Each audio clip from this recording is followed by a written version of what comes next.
In this episode, Dolly and I are spending our final day in Wuhan with Mr. Aban as he shares with us some local favorites, including an absolutely stunning Buddhist temple. Remember? Do not step on this, step over it.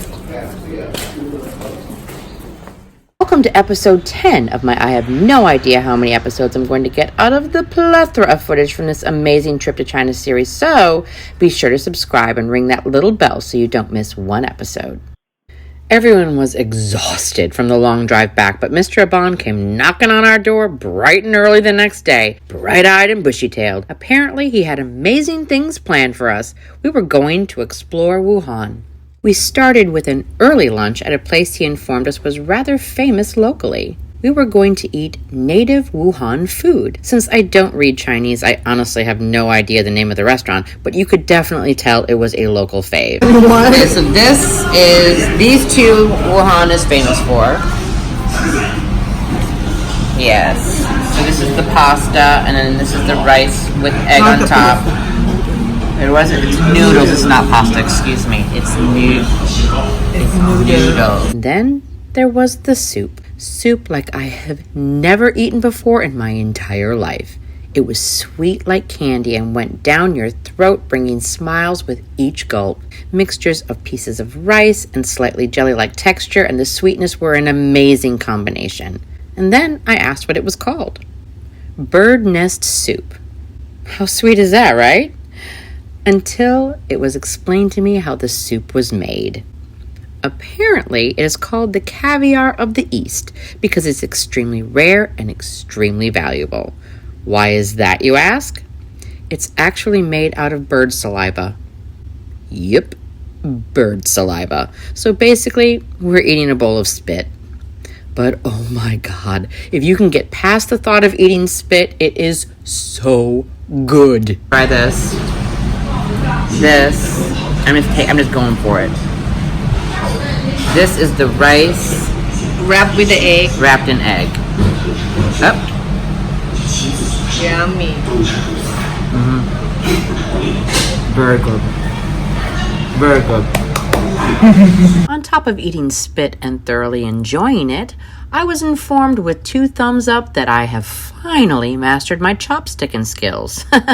It's only our last day here.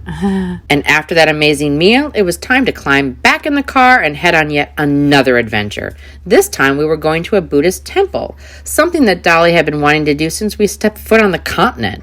Mr. Aban was making her wish come true. The ride was kind of long, but I was definitely entertained by the quite impressive dog magazines in China.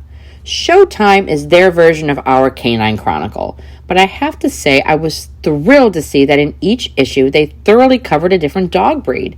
This included a very thorough illustrated standard with amazing sketches and illustrations. I would so totally love to see something like this in the States. Magazines weren't the only thing that kept us entertained. We may have struggled with a language barrier, but we definitely all bonded on the ride by listening to music. The beat and the rhythm is kind of a universal language. Some songs we knew the words to, some we didn't, but we bebopped along to all of them. Once we arrived at the Guiyuan Buddhist Temple, I could see instantly that the long ride was well worth it. What an amazing sight to behold. The beautiful courtyards, the stunning buildings, and the greenery were absolutely stunning. And with tickets in hand, we started our adventure. We went to an actual vending machine and bought incense to burn. Language barriers were definitely a hindrance for me because I didn't exactly understand what was going on, but I will tell you, I tried my best. I was born and raised Catholic, and that whole dip your hand in the holy water and sign of the cross stuff, yeah, this kind of had that same feeling, like that's how you're supposed to start the process, like you're speaking to Buddha and saying a little prayer. I think that's what it's about, but I went with it. It was all cool. So I did my incense thing to Buddha and bowed 3 times and put the incense in the sand and just asked for some peace for the rest of the year because it would be nice. I'd like some peace for the rest of the year. And some direction would be nice too, but I don't know if that's what Buddha does because she didn't explain any of it. So now I'm looking at turtles and koi fish. In the courtyard in the center of the buildings, it's filled with this beautiful pond filled with koi fish and turtles.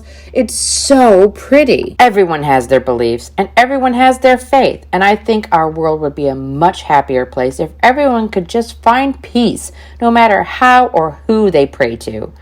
I might not have understood a single thing that was going on, but I definitely respected the process and the devotion. Everyone deserves a chance to proclaim their faith as they choose. This is yet another reason why I love my country. There are 3 main buildings here. One is the Depository of Buddhist Texts, which, guess what? It houses Buddhist texts, along with relics and some statues, articles, stone sculptures, and even wood carvings. They even have rubbings of stone inscriptions. Our Art Hall is in the southern courtyard, and it has over 500 statues in it. It was actually originally built in 1852, but then destroyed in the war and was rebuilt in 1895. The Great Buddha Hall is the actual main hall of the whole temple, and that is where the monks have their classes in the mornings and in the evenings. There are also many little shops so you can pick up little trinkets and prayer pieces, but also an area where you can actually tie ribbons around the trees to bring you good luck. I was all about that because luck was definitely something I could use, especially for the upcoming year. I will say if you are a devout Buddhist and have a chance to travel to Wuhan, you should definitely not miss this temple. This is about when you want to have a baby, you have to come and pray here. Oh, Then you will have a pregnant to have a baby. Request baby. okay. Okay, I don't need baby. No. Somebody does. He needs a baby. Yeah, but not me, sorry. Now, be sure to come back for the next episode because we're picking up where we left off and we're going to finish this adventure exploring the awesome shopping opportunities in Wuhan, China. Until then...